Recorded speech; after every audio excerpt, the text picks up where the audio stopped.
Hello எல்லாருக்கும் நமஸ்காரம். Welcome to Girija's kitchen. நாம் இன்னைக்கு இந்த வீடியோவில் டேஸ்டி அண்டு கிறிஸ்பி உளுந்து வடை எப்படி பண்ணுறதுன்னு பார்க்க போகிறோம். நான் 1.5 டம்ளர் உதயம் உளுந்து எடுத்துட்டுருக்கேன். அதை ஒரு 1.5 மணி நேரம் ஊற வச்சுட்டு தண்ணியெல்லாம் இருத்துட்டு வச்சுருக்கேன். இதை மிக்சியில் தான் அரைக்க போகிறோம், கிரைண்டரெல்லாம் அரைக்க போகிறதில்ல.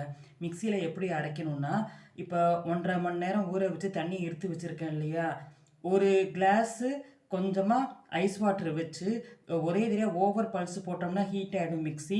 மாவு உங்களுக்கு காணாது, வடை கல் மாதிரி ஆகிடும். அதனால் கொஞ்சம் கொஞ்சமாக பல்ஸை போட்டு ஐஸ் வாட்டர் தெளித்து நம்ம அரைச்சி எடுத்துகிட்டு வந்தோம்னா உங்களுக்கு உளுந்து வடை ரொம்ப கிறிஸ்பியாக இருக்கும். எப்படி பண்ணுறதுன்னு பார்க்கலாம். இவங்க அரைச்சி எடுத்துகிட்டு வந்துடலாம். இந்த பாருங்க, மிக்சியில் ஐஸ் வாட்டரை கொஞ்சம் கொஞ்சமாக தெளித்து ரொம்ப பல்ஸை கூட்டாமல் லைட்டாக பல்ஸை வச்சு நல்லா பந்து மாதிரி அரைச்சின்னு வந்தாச்சு. இப்போ இதுக்கு ஒரு 4 பச்சை மிளகாய் திருத்தி வச்சுருக்கேன், அதை சேர்க்குறேன். கொஞ்சமாக கருவேப்பிலை. நான் வெங்காயம் சேர்க்கலை, அதனால் உங்களுக்கு வேணால் வெங்காயம் சேர்த்துங்கோ. கொஞ்சம் மிளகு சேர்க்குறேன். சால்ட், உப்பு, இதுக்கு தேவையான உப்பு. இந்த பாரு, இது எல்லாத்தையும் மிக்ஸ் பண்ணி கிளாக் வைஸில் ரொட்டேட் பண்ணுங்க, ஆன்டி கிளாக் வைஸில் ரொட்டேட் பண்ணாதீங்க. இப்போ இந்த உப்பு சேர்க்குறோம் இல்லையா, இதுலேயே மாவு கொஞ்சம் இலகி வந்துடும். அதனால் நமக்கு வடை தட்டுறதுக்கு ஈஸியாக இருக்கும், சாஃப்டாகிடும் மாவு. இந்த பாருங்க, நல்லா பீட் பண்ணுங்க. உங்கள்கிட்ட விஸ்கர்ஸ் இருந்ததுன்னா விஸ்கர் வச்சு பீட் பண்ணிங்கோ. அப்படி இல்லைன்னா கையாலே நல்லா பீட் பண்ணியிருந்தா மாவு நல்லா சாஃப்டாகிடும். ரொம்ப லைட் வெயிட்டாகிடும். உங்களுக்கு வடை தட்டி போடுறதுக்கு ஈஸியாக லகுவாக இருக்கும். நீங்கள் உளுந்தோடையே உப்பு போட்டு அரைச்சிட்டீங்கன்னா மாவு கல் மாதிரி ஆகிடும், வடை நல்லா இருக்காது, சாஃப்டாக ஃப்ளஃபியாக வராது.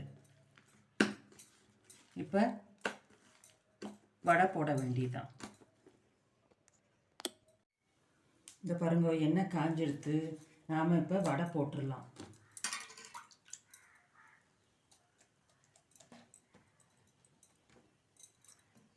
வாழையில் இருந்ததுன்னா வாழையில் தட்டி போடலாம்.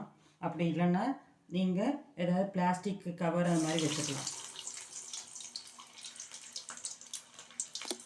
இதை பாருங்க, வடை போட்டிருக்கேன், வெந்துன்ருக்கு. இதை நான் உங்களுக்கு எடுக்கும் போது காமிக்கிறேன்.